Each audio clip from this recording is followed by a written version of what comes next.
Assalamualaikum warahmatullahi wabarakatuh. Kepada yang terhormat Bapak Hari Andeska, selaku dosen mata kuliah Bahasa Indonesia kelas 264, dan juga teman-teman semua yang saya sayangi. Sebelumnya, perkenalkan, nama saya Karima Nuril Latifah, Prodi Ilmu Komunikasi Fakultas Ilmu Sosial dan Politik, Universitas Terbuka UPBJJ Surakarta. Pada video kali ini, saya akan memaparkan gagasan mengenai COVID-19 dan dampaknya bagi bidang ekonomi. Virus corona atau biasa kita sebut dengan COVID-19 merupakan virus yang menyebabkan penyakit pada manusia dan juga hewan. Biasanya virus ini menyerang infeksi saluran pada pernafasan.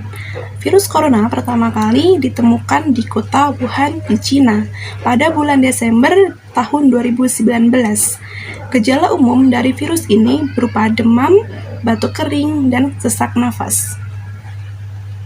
Sedangkan kasus COVID-19 pertama kali masuk ke Indonesia terjadi pada tanggal 2 Maret tahun 2020, tepatnya di Depok, Jawa Barat.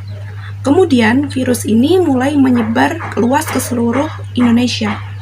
Maka pemerintah menerapkan beberapa kebijakan untuk menangani virus COVID-19 ini, seperti menerapkan protokol kesehatan, melakukan PSBB, PPKM, dan juga lockdown.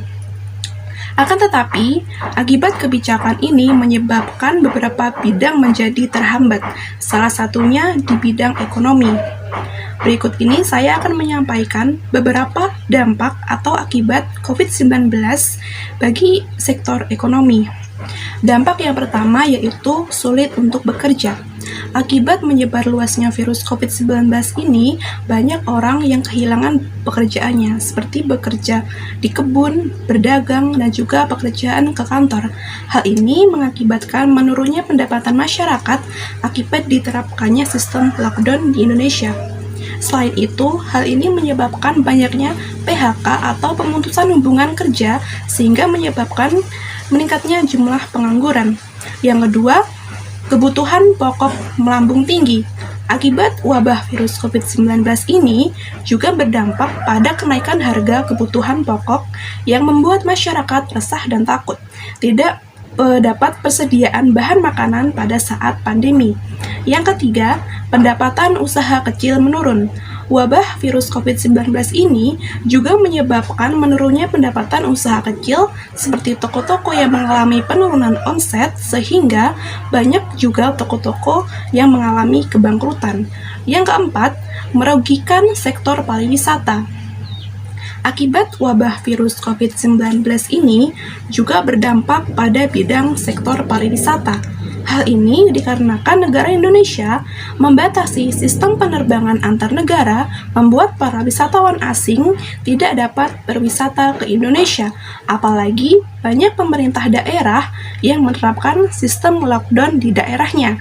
Yang kelima, nilai tukar rupiah yang melemah.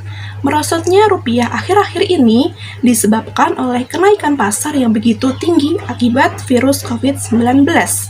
Kondisi tersebut membuat pelaku pasar cenderung mengamankan aset-aset berisikonya.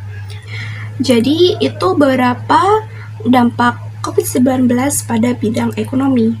Demikian yang dapat saya sampaikan. Apabila ada kesalahan, mohon dimaafkan. Akhirul kalam, wassalamualaikum warahmatullahi wabarakatuh.